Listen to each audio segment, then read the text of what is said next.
Em Cristo Jesus. Bem-vindo ao meu canal da Bíblia, ouvindo a voz de Deus. Eu venho aqui gravar para vocês mais um vídeo aqui no meu canal. No vídeo de hoje é a Escola Sabatina, a lição de número 8, Aliança no Sinai. Antes de eu falar desse tema, eu preciso da ajuda de vocês para se inscreverem no meu canal da Bíblia, ouvindo a voz de Deus, deixar o seu like, ativar o sininho das notificações para receberem meu vídeo e compartilhar meu vídeo para o maior número de pessoas. O conteúdo do meu canal. Eu preciso da ajuda de vocês. Agora, meus irmãos e irmãs em Cristo, vamos aqui para a lição da Escola Sabatina, Aliança no Sinai. E o verso áureo, o verso para memorizar, diz assim: Vocês viram o que fiz aos egípcios, e como levei vocês sobre asas de águia, e os trouxe para perto de mim. Agora, pois, se ouvirem atentamente a minha voz, e guardarem a minha aliança, vocês serão a minha propriedade peculiar dentre todos os povos, porque toda a terra é minha, e vocês serão para mim um reino de sacerdotes e uma nação santa, que está lá em Êxodo, capítulo 19, verso do 4 a 6. Para onde Deus levou os israelitas depois de libertá-los? Talvez vocês respondam, para o deserto, e depois para a terra prometida. Mesmo que essa resposta esteja correta quanto à geografia, ela está errada quanto à teologia. Deus respondeu: Vocês viram o que fiz aos egípcios e como levei vocês sobre asas de águia e os trouxe para perto de mim? Êxodo 19, verso 4. A resposta teológica à pergunta revela a prioridade e objetivo divinos. Ele os levou para perto de si mesmo. Quando nos afastamos, Deus nos procura e nos chama de volta. O melhor exemplo dessa verdade está no Éden. Quando Adão e Eva pecaram e se esconderam de Deus, ele perguntou: Onde você está? Gênesis 3, verso 9. Ele sempre dá o primeiro passo. Jesus chamou: Venham a mim todos vocês que estão cansados e sobrecarregados, eu os aliviarei. Tome o meu jugo e aprenda de mim, porque sou manso e humilde de coração, e vocês acharão descanso. Mateus 11, verso 28 e 29. Deus chama todos nós. Nosso destino eterno depende de nossa resposta. Então, qual é a sua resposta? Depende de você. Vamos aqui para a parte de domingo, no Monte Sinai. Em Êxodo 19, verso do 1 ao 8, o que Deus prometeu aos israelitas no pé do Monte Sinai? Que Israel ia ser um povo escolhido e me servirão como sacerdotes. Foi isso que Deus prometeu para os israelitas. Deus levou os israelitas ao Monte Sinai, onde pouco depois lhe daria os 10 mandamentos, o Decálogo. O Jebel Musa, Monte de Moisés, em árabe, que fica na península do Sinai e tem 2.285 metros de altitude. Provavelmente seja o local que Moisés se encontrou com Deus várias vezes. E séculos depois, Elias fez o mesmo, que está lá em 1 Reis 19, verso 8. Essa é também a montanha em que Deus chamou Moisés para liderar Israel, que está lá em Êxodo capítulo 3, verso 1 e 10. Naquele momento, Deus informou a Moisés que ele adoraria ao Senhor, naquele mesmo local, junto com os israelitas libertados, que seria um sinal de que Deus de Abraão, Isaque e Jacó o estava conduzindo, em Êxodo 3, verso 12. Após 2 meses de viagem, os israelitas chegaram ao Sinai, em Êxodo 19, verso 1, onde ficaram cerca de 1 ano, em Êxodo 19, verso 1, Números 10, verso 11 e 12.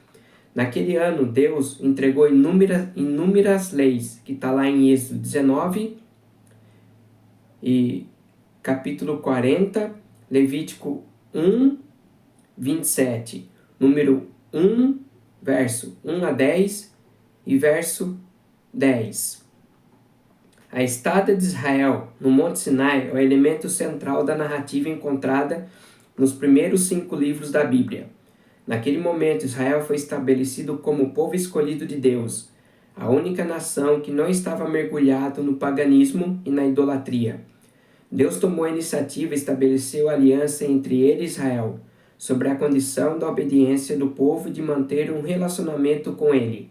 Deus prometeu fazer dele tesouro especial, reino de sacerdotes e nação santa. Ser um povo santo significa ser dedicado a Deus e revelar seu caráter aos outros, especialmente às nações ao redor. Israel também foi chamado para atuar como um reino de sacerdotes, que conectaria pessoas com Deus, levando-as a Ele, ensinando-lhes sua vontade e suas leis. Israel devia ser o tesouro especial de Deus, porque ele desejava que seu povo se tornasse seu canal para iluminar o mundo. Essa aliança foi estabelecimento legal ao relacionamento entre Deus e seu povo. A fórmula geral da aliança, com leves variações nos textos, eu serei o Deus deles, eles serão meu povo. Imagine ser o tesouro especial de Deus. Que privilégios especiais isso envolveria? Que responsabilidades especiais você teria? Você teria qual a responsabilidade? De levar a palavra de Deus, ensinar às pessoas a palavra de Deus, o amor de Deus e mostrar para as pessoas o que Jesus fez na cruz por elas. É isso que nós devemos fazer. Ensinar às pessoas a palavra de Deus. Vamos aqui para a parte de segunda, preparando-se para a entrega da lei. Como Deus preparou Israel para receber os 10 mandamentos, que está lá em Êxodo 19, verso do 9 a 25. Deus falou para Moisés que o povo tinha que se purificar para adorar o Senhor. Então, o que Deus falou? Que o povo tinha que se purificar, se preparar, lavar as suas vestes, ficar limpos para ir adorar ao Senhor. Foi isso que Deus falou para o povo fazer antes de receber os 10 mandamentos. Deus deu as instruções sobre o fazer a fim de se preparar para a entrega da lei no Sinai. A pureza externa devia refletir a dedicação total a Deus. Israel precisava estar pronto para a manifestação da glória de Deus.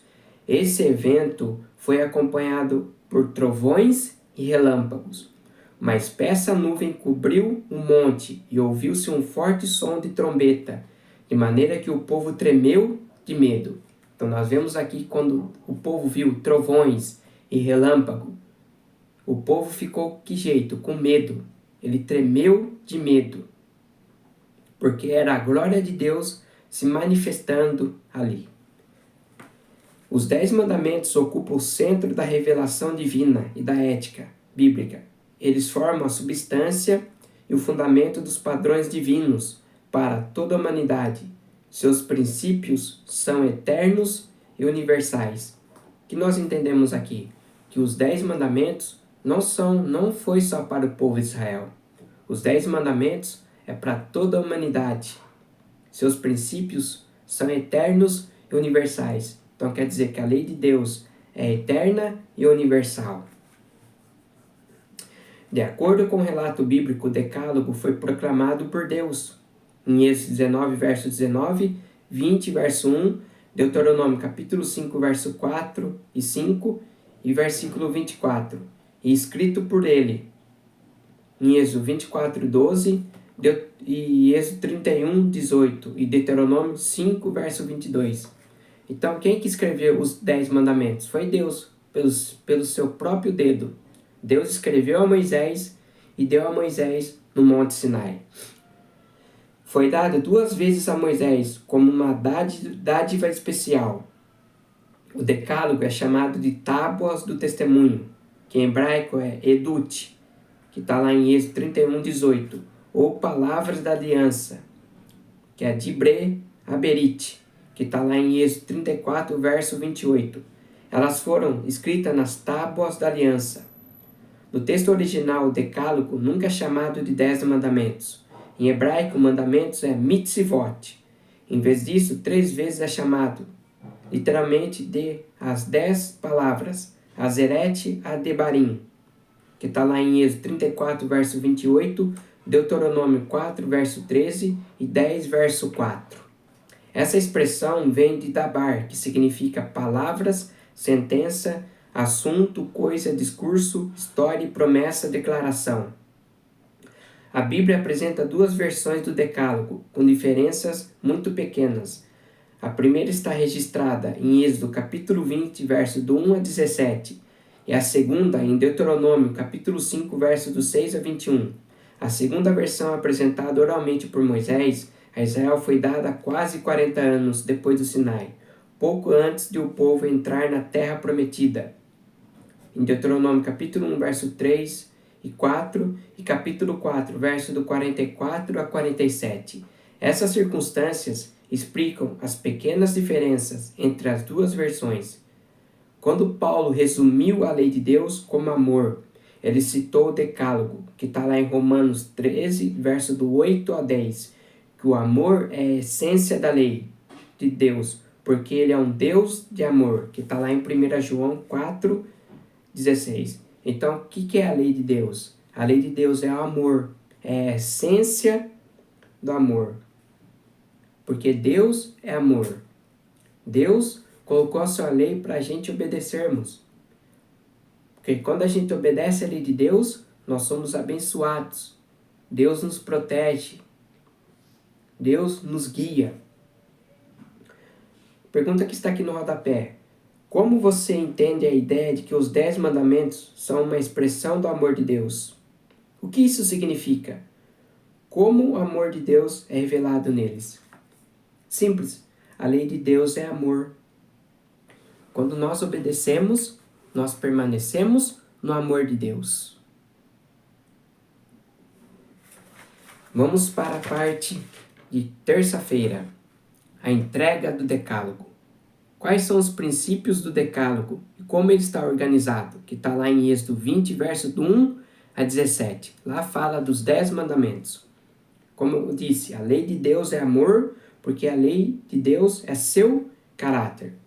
O Decálogo não começa com os mandamentos, mas com a ação de Deus para com seu povo, revelando a graça, que está lá em Êxodo 20, verso 2.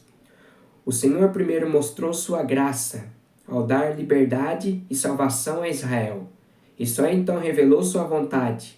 Os mandamentos deviam ser observados por amor e gratidão pelo que Deus havia feito pela nação. Então, nós devemos observar os mandamentos de Deus como? Com gratidão e amor. Porque os 10 mandamentos é a lei universal, é a lei para toda a humanidade e tem que ser observada com gratidão e amor. A palavra-chave no Decálogo é amor, que está lá em Romanos 13, 10. A lei de Deus é amor. O mandamento supremo é o amor, expresso de 2 modos. Amor a Deus, que está lá em Deuteronômio 6, verso 5. E amor ao próximo. Se você obedece aos 10 mandamentos, você vai ter amor a Deus e amor ao próximo. É isso que os mandamentos nos mostram. Nos 4 primeiros mandamentos do Decálogo, explica o que significa amar a Deus. Nos 6 mandamentos seguintes, explica o que significa amar o próximo. O Decálogo começa com respeito aos outros, amor horizontal. E honrar a Deus acima de tudo é amor vertical. Primeiro mandamento, honrar e reverenciar a Deus, dando a Ele primeiro e mais elevado lugar em todas as situações de nossa vida. Então nós devemos amar a Deus sobre todas as coisas. Se você ama a Deus, você obedece os seus mandamentos. E o segundo, honrar e preservar a posição exclusiva de Deus e não substituí-lo por algum ídolo de qualquer forma, seja física, simbólica ou espiritual. Então você não pode se ajoelhar na frente de uma imagem, você não pode adorar uma imagem, porque qual que é o primeiro mandamento? Não adorar imagens de escultura e nem prestar culto a ela, como os católicos fazem, se ajoelham na frente de uma imagem. A imagem não salva. Eu fui católico. Eu também adorei imagem. Eu também se prostrava na frente de uma imagem. Eu tinha cartões de imagem de orações de imagem na minha carteira. Eu pedi oração para esses santos. Quando eu passei a descobrir a verdade, que não é para adorar uma imagem, eu não adoro mais. Eu não me prostro na frente de uma imagem. Eu faço isso quando eu descobrir a verdade. Leia os 10 mandamentos, que você vai ver o que Deus está falando com você. Nossas afeições mais puras pertencem ao Senhor.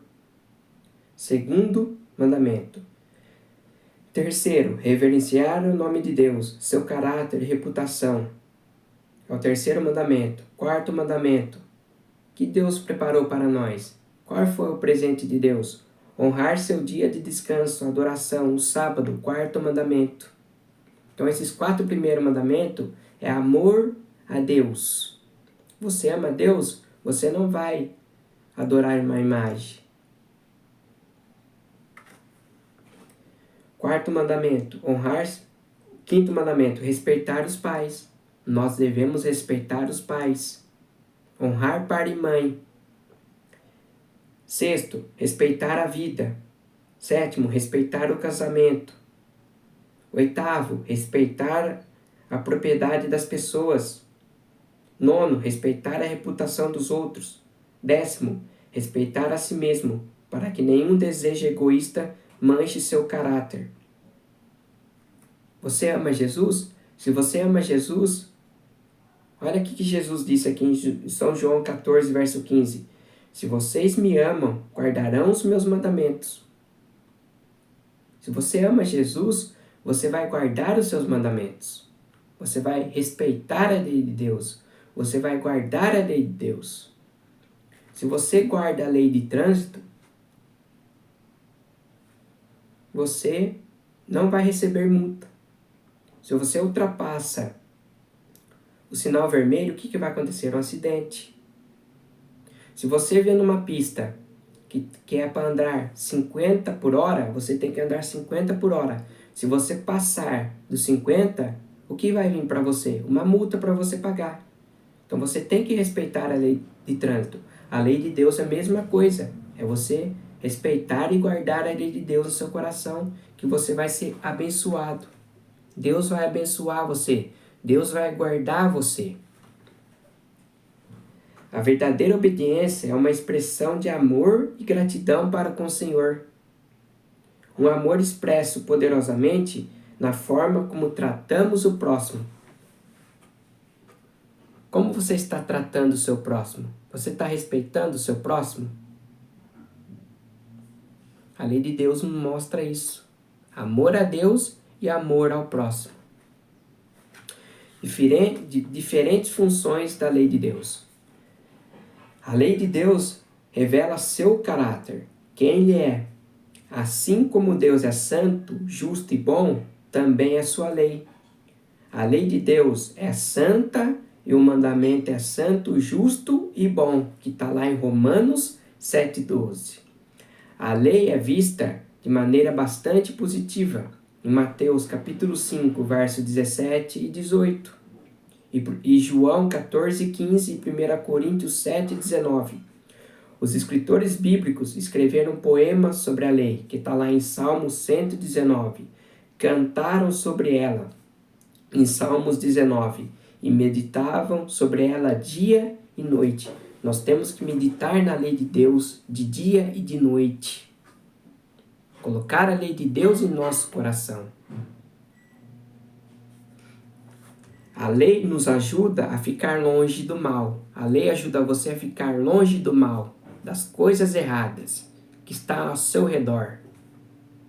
Quando você vai roubar, o que a lei mostra para você? Não roubar, não furtarás. Porque se você roubar, o que vai acontecer com você? Você vai ser preso. As consequências é essa, você vai ser preso. Se você matar, o que vai acontecer com você? Você vai ser preso. As consequências é essa. A lei ajuda você a ficar longe do mal.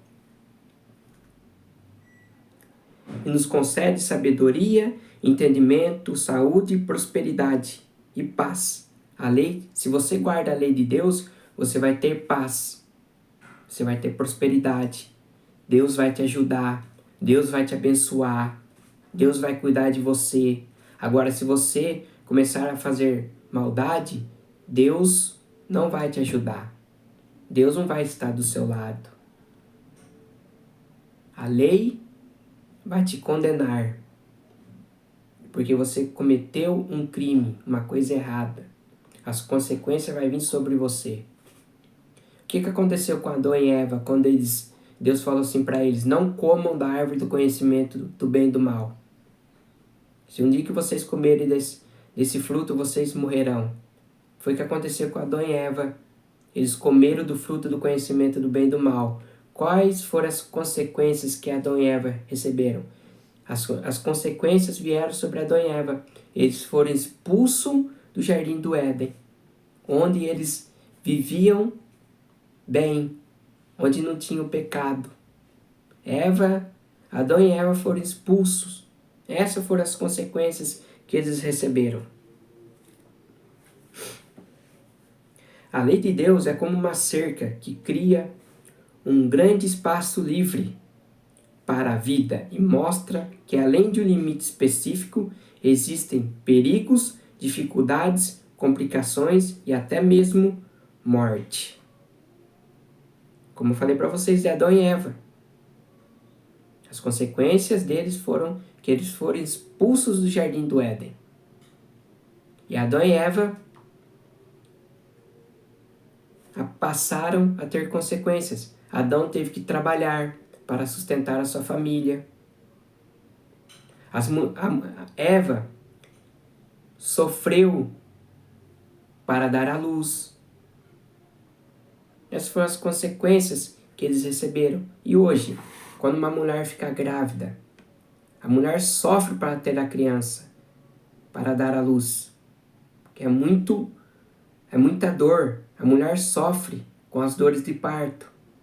Foi isso que trouxe o pecado. O pecado trouxe isso. O pecado traz dor. O pecado como se diz, traz morte.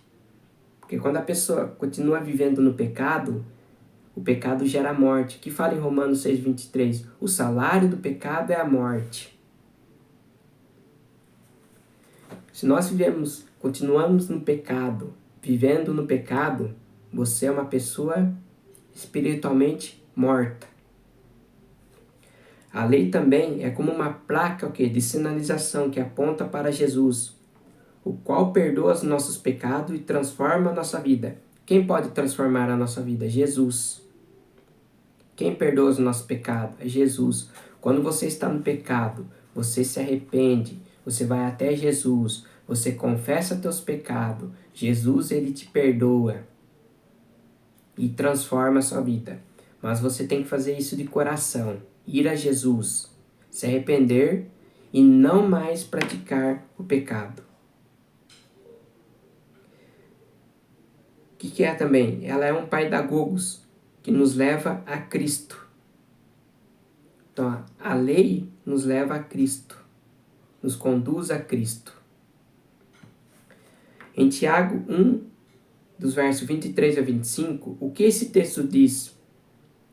E como essas palavras nos ajudam a perceber qual é a função e a importância da lei, mesmo que ela não possa nos salvar. A lei, como eu disse, não nos salva. A lei, ela mostra o pecado para você. O que salva você é a graça de Jesus.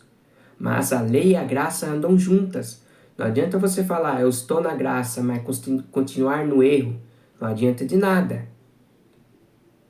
Então você tem que ter a lei e a graça de Deus junta com você. A lei mostra o pecado e a graça de Cristo que te salva. Um espelho revela nossos defeitos, mas não pode removê-lo. Mostra os problemas, mas não oferece solução para eles. Ocorre o mesmo com a lei de Deus. Tentar ser justificado diante de Deus, guardando a lei, seria como olhar para o espelho, esperando que mais cedo ou mais tarde ele faça nossos defeitos desaparecerem. Uma vez que a salvação é pela fé e não pelas obras, nem sequer as obras da lei. Alguns cristãos concluem que a lei foi abolida. A lei não foi abolida. A lei permanece até hoje. A lei, ela mostra o pecado para você. A lei não foi abolida.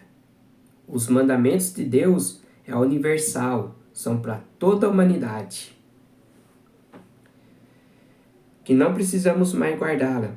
A Bíblia, no entanto, ensina que a lei define o que é pecado. Não é verdade? A lei define o que é pecado para você. Olha só, olha que Paulo fala. Eu não teria conhecido o pecado a não ser por meio da lei, que está lá em Romanos capítulo 7, verso 7. Então, o que a lei mostrou para Paulo? A lei mostrou para Paulo que é pecado. O que é errado. É isso que a lei mostra. Essa é a função da lei. Portanto, essa ideia é uma interpretação bastante equivocada da relação entre a lei e o evangelho. A existência da lei é exatamente o motivo pelo qual precisamos do evangelho.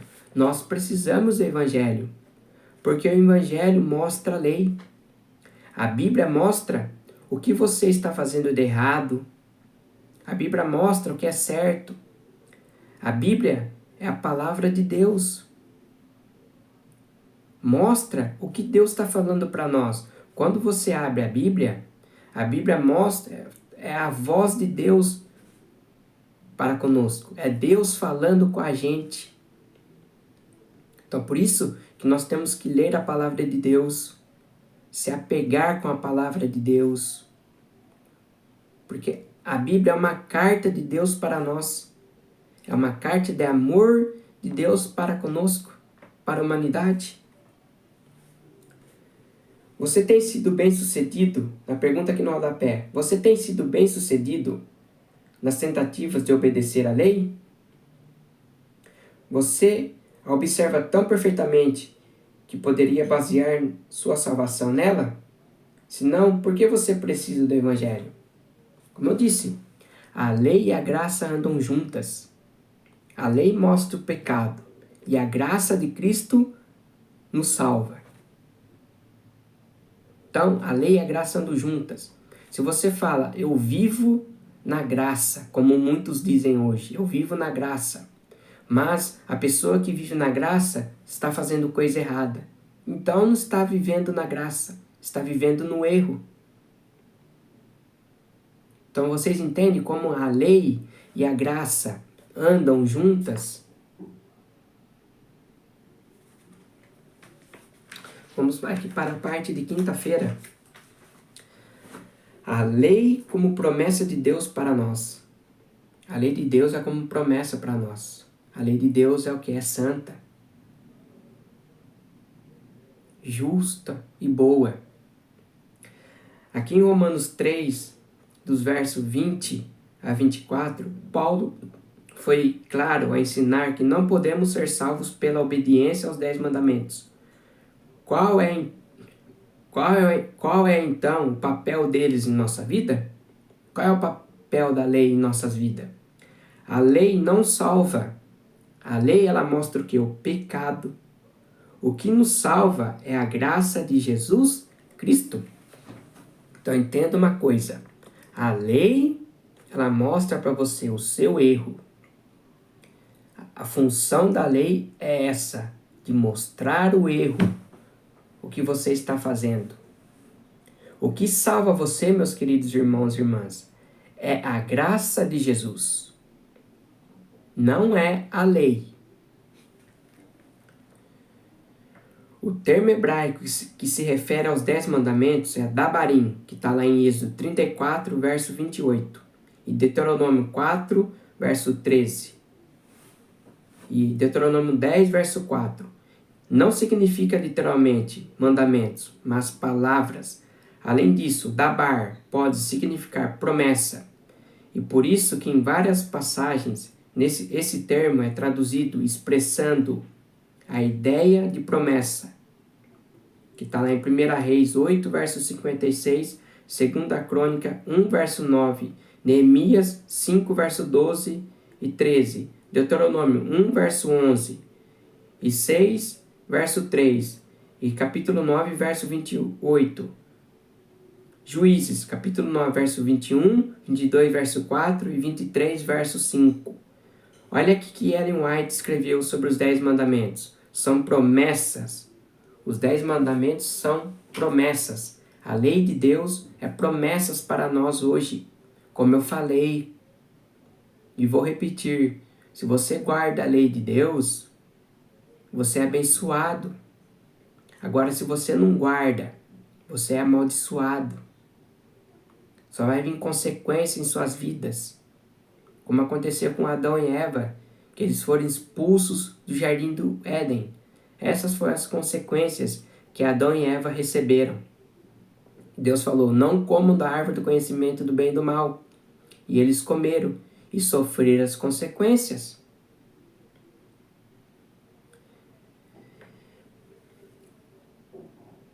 Aqui no Comentário Bíblico Adventista, na página 11.005, devemos entender o decálogo como promessas de Deus que nos guiarão no caminho certo. Então, o decálogo são promessas de Deus que nos guiarão para o caminho certo. Se você vê na lei que você não pode roubar, que você não pode adulterar, que você não pode desonrar pai e mãe, que você não pode furtar, que você não pode cobiçar, você vai entender que é a lei de Deus que você não pode fazer isso. Você vai estar amando o seu próximo. E se você guarda os outros 4 mandamentos, que é não adorar imagens, não ficar falando o nome de Deus em vão, guardar o sábado, esses são amor a Deus. E os outros mandamentos são amor ao próximo. Vocês estão entendendo como os 10 mandamentos são a lei moral de Deus que mostra o caráter de Deus para a sua vida? É isso que nós devemos entender e obedecer e guardar a lei de Deus. Agora, aqui, como entender a declaração de Paulo que Cristo é o fim da lei? Romanos 10, 4. Cristo não aboliu a lei como muitas igrejas evangélicas dizem. Dizem que Cristo aboliu a lei. Cristo não aboliu a lei. Leia Mateus capítulo 5, verso 17 e 18. Paulo afirmou que Jesus Cristo é o fim. Fim em gregos é o quê? Fim em gregos é telos da lei, mas não no sentido de que ele tenha abolido ou eliminado. Em vez disso, significa que Cristo é o objetivo e a finalidade da lei. Cristo é o propósito para qual a lei foi dada. Como resultado, todo que nele crê é declarado justo. Se você crê em Cristo, você é declarado justo. Se você aceita Cristo, você é declarado justo. Se Cristo falou em São João 14, verso 15, se me amais, guardai os meus mandamentos. Foi o próprio Cristo que falou. Se você ama Jesus, você vai guardar os seus mandamentos.